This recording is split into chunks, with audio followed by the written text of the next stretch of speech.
नमस्कार मंडळी, कल्याणकर कपिल या आमच्या यूट्यूब चॅनलमध्ये तुमचं पुनश्च स्वागत. परी आम्ही गाणगापुराहून निघालो. अक्कलकोटला येईपर्यंत आम्हाला संध्याकाळ झाली.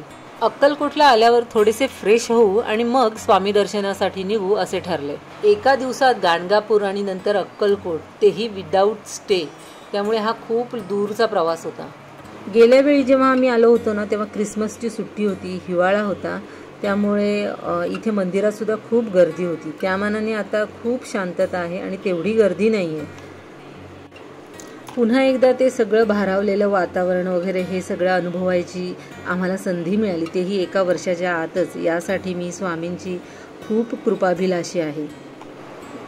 गेल्या वेळेस जेव्हा आम्ही या पॅसेजमधनं जात होतो ना, हा रांगेचा भाग आहे. म्हणजे हा सरळ जो रस्ता आहे ना, तो स्वामींच्या मंदिरापाशी जाऊन थांबतो. हा पॅसेज जो इतका पॅक होता गर्दीमुळे, रांगेमुळे, त्यामानाने आता इथे खूपच वर्दळ कमी आहे. त्यामुळे जरा हायसं वाटलंय का आता अगदी सुलभ दर्शन आपल्याला होणार आहे स्वामींचं.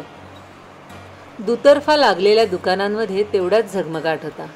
कारण हा एप्रिल महिना असल्यामुळे हा परीक्षांचा कालावधी आहे. खूपशा शाळांमध्ये अजूनही परीक्षा चालू आहेत.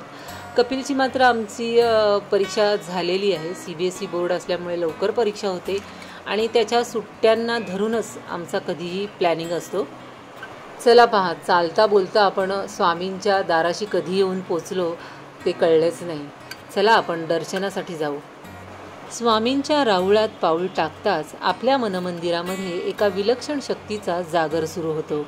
एखाद्या दिव्य ऊर्जेच्या स्रोताने आपल्याला आकर्षून घ्यावे तसे आपण भारावून चालू लागतो. इथल्या मंदिराचा जो सभामंडप आहे ना, तो खूप सुंदर आणि नक्षीदार आहे. ठिकठिकाणी लाईट्स लावलेल्या आहेत आणि वेगवेगळ्या कलरफुल लाईट्स असल्यामुळे त्या खूप उठून दिसत आहेत. आता पहा, ज्या वटवृक्षामुळे या मंदिराला वटवृक्ष मंदिर असं संबोधलं जातं, त्या वटवृक्षासमोर आपण उभे आहोत. श्री स्वामी समर्थ. आम्ही एकीकडे दर्शनासाठी पुढे पुढे सरकतोय आणि मी आहे ती आजूबाजूच्या परिसराचं थोडं चित्रीकरण करते. आणि हे बघा ना, वरचं किती नक्षीदार आहे ना, हा जो सभामंडपाचा भाग आहे तो. आणि खूप सुंदर वाटतं ह्या नक्षीदार कामामुळे. आतमध्ये लाईट्स वगैरे आकर्षक वाटत आहेत, हो ना मित्रांनो. जेव्हा मी गाभाऱ्यात पोहोचीन तेव्हा मला व्हिडिओ शूटिंग बंद करावी लागणार आहे, कारण शूटिंग अलाउड नाही आहे. श्री स्वामी समर्थ. अशक्य ही शक्य करतील स्वामी. अतिशय शांततेने, सुलभतेने आणि सहजतेने आमचे दर्शन पार पडलेले आहे आणि समाधानाने ओतप्रोत होऊन आम्ही गाभाऱ्यातून बाहेर पडलेलो आहे. गाभाऱ्यातील स्वामींचे दर्शन झाल्यानंतर आम्ही बाजूलाच असलेल्या स्वामींच्या गादीकडे गेलो. तिथे दर्शन घेतलं आणि त्यानंतर या ठिकाणी आलो आहे. या ठिकाणी येऊन भाविक लोक शांततेने बसतात, चिंतन मनन करत असतात आणि समोरीलच गाभाऱ्यात असणाऱ्या स्वामींकडे त्यांचे लक्ष असते. आणि TV वरही कॅमेऱ्यातून स्वामींचे थेट प्रक्षेपण इथे बसलेल्या भाविकांना होत असते.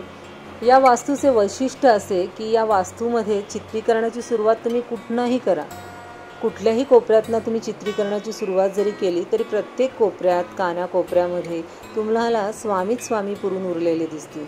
अगदी आधीपासून अंतापर्यंत स्वामीच स्वामी. हे पहा, आता इथे TV लावलेला आहे आणि या TVतून तुम्हाला गाभाऱ्यातील थेट प्रक्षेपण दिसू शकतं.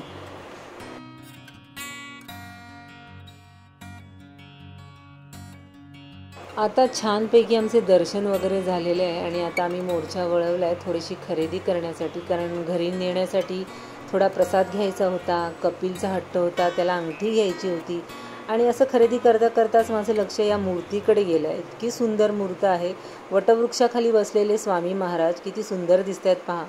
तर तुम्हाला सांगायचा मुद्दा हा का आम्ही जी यावेळेस अक्कलकोटला भेट दिली होती, त्या भेटीत अतिशय शांततापूर्ण वातावरण होतं.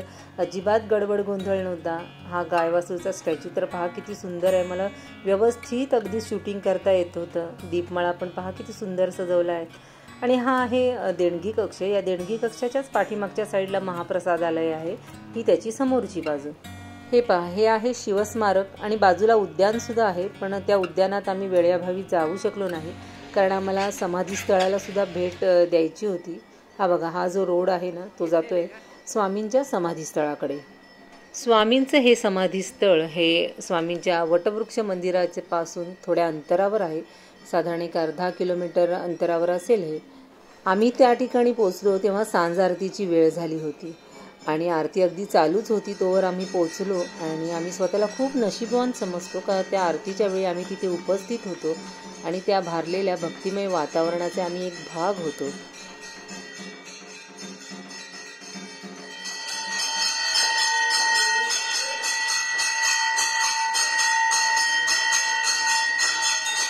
हे पहा, इथे सुद्धा स्वामींची गादी आहे आणि त्यांच्या पादुका सुद्धा आहेत. इथे या समाधी स्थळावर ज्या मंदिराची उभारणी केलेली आहे ती नव्या धाटणीची आहे आणि असं असलं तरी या मंदिरामध्ये लाकडाचा अतिशय सुंदर पद्धतीने वापर केलेला आहे. आता आपण पाहतोय चोळप्पा निवास. आता इथून पुढे एका वाटेने थोडंसं पुढे गेल्यावर एक झाड लागतं. त्या झाडाखाली छोट्या छोट्या देवळ्या आहेत. तिथे आम्ही पाया पडलो आणि समोर जी चौकट दिसते, जो चोळप्पा महाराजांचा वाडा आहे, त्या वाड्याच्या आतमध्ये गेल्यावर एका चिंचोळ्या वाटेने समोरच एक विहीर दिसते. त्या विहिरीतलं पाणीच भाविक स्वामींचे तीर्थ म्हणून आपल्या घरी नेतात.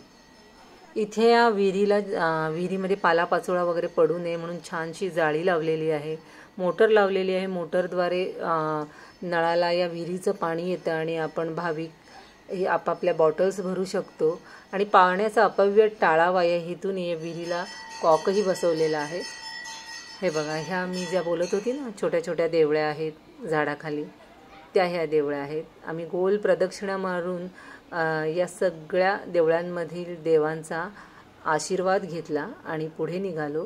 पुढे वाड्यामध्ये बघा, स्वामी जिथे बसायचे ना ते ठिकाण आहे. आता अजूनही त्या वाड्यात माणसं राहतात, त्यामुळे साहजिकच आहे नव्या पद्धतीने जे काही वस्तू वगैरे असतील त्या आहेतच तिथे. पण हे जुन्या पद्धतीचं स्वामींचं निवासस्थान किंवा बैठक व्यवस्था तुम्ही पाहू शकता. तर मंडळी, अशा पद्धतीने आमची अक्कलकोट यात्रा सफळ आणि संपूर्ण झाली. आम्ही अक्कलकोटहून निघालो ते डायरेक्ट कल्याणला परतीचा प्रवास सुरू न करता आम्ही पडवीला एक दिवस हॉल्ट करण्याचा निर्णय घेतला. कारण दुसऱ्या दिवशी पडवी या गावचा पिरांचा उरूस होता. त्यामुळे आमच्या बरोबर जे मोरे कुटुंबीय होते त्यांना त्या उरुसासाठी सामील व्हायचं होतं. त्यामुळे आमची दुसऱ्या दिवशीची सकाळसुद्धा पडवीमध्येच झाली. सुप्रभात मित्रांनो, पुनश्च पडवी या गावामध्ये. आज या गावात पिरांचा उरूस आहे. चला तर मग आपण जत्रेतल्या दुकानांना भेट देऊ. प्रत्येक गावची जत्रा म्हणजे तिथल्या स्थानिक व्यक्ती आणि वल्लींचा जणू मेळावाच असतो. यात्रेतून आहे ना कीचेन घेतोय, के नावाची. मस्त मस्त आयटम्स आहे तिथे. 20 रुपयाला फक्त सगळे आयटम. कपिल दाखव बरं काय घेतलंस.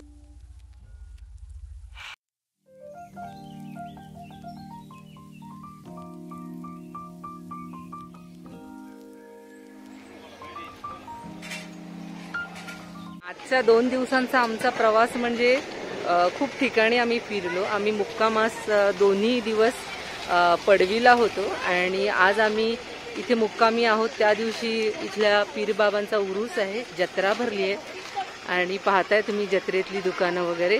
आणि कपिलला पण मस्तपैकी मी किचन घेतले. जास्त मोठी खरेदी नाही, पण एक मुलांची हौस असते ना म्हणून घेतले. आता दर्शन पण आमचं सकाळी झालंय, गर्दी कमी होती म्हणून आम्ही सकाळीच दर्शन घेतलंय. फक्त आता इथे दुकानांवर जरा नजर टाकतोय. मी म्हटली होती ना मगाशी तुम्हाला का या जत्रेमध्ये व्यक्ती आणि वल्लींचा मिलाप दिसतो. मला इथल्या प्रत्येक स्त्रीमध्ये काहीतरी वेगळेपणा आणि काहीतरी सौंदर्य दिसतं.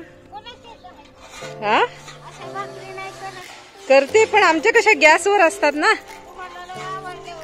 आयुष्यरूपी चित्रपटामध्ये अनुभवाने आलेलं शहाणपण मला या सगळ्यांमध्ये पाहायला मिळालं. त्यांच्या या सुरकुतलेल्या चेहऱ्यावर परिस्थितीची जाणीव होती. परिस्थितीने मजबूत आणि कणखर बनवलेल्या या हातांनी तितक्याच सराईतपणे आणि नाजूकपणे भाकऱ्याही थापल्या जात होत्या. त्यांच्या कुठल्याही कृतीमध्ये दिखावा आणि भंपकपणा नव्हता.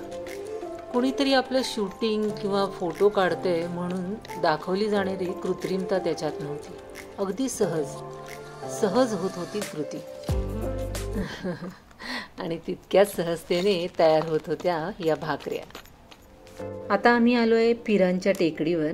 इथेच पीरबाबांचा दर्गा आहे आणि या भोवतालच्या परिसरातच त्यांचा उरूस भरतो. तर मंडळी, अशी होती आमची गाणगापूर आणि अक्कलकोटची टूर व्हाया पडवी. तर तुम्हाला ती कशी वाटली हे आम्हाला कमेंटद्वारे नक्कीच कळवा. आणि हा आमचा एपिसोड तुम्हाला कसा वाटला आणि तुम्हाला यापुढचे एपिसोड कसे पाहायला आवडतील तेही आम्हाला कळवा, जेणेकरून आम्हाला चांगलाच चांगला कंटेंट तुमच्यापर्यंत पोहोचवता येईल.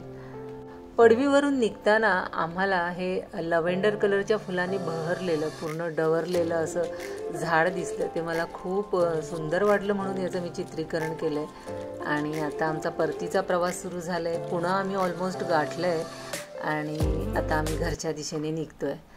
तर thanks for watching my video आणि पुन्हा भेटू एका नवीन भागामध्ये नवीन कंटेंटसह. तर पाहत राहा आमचा चॅनल कल्याणकर कपिल.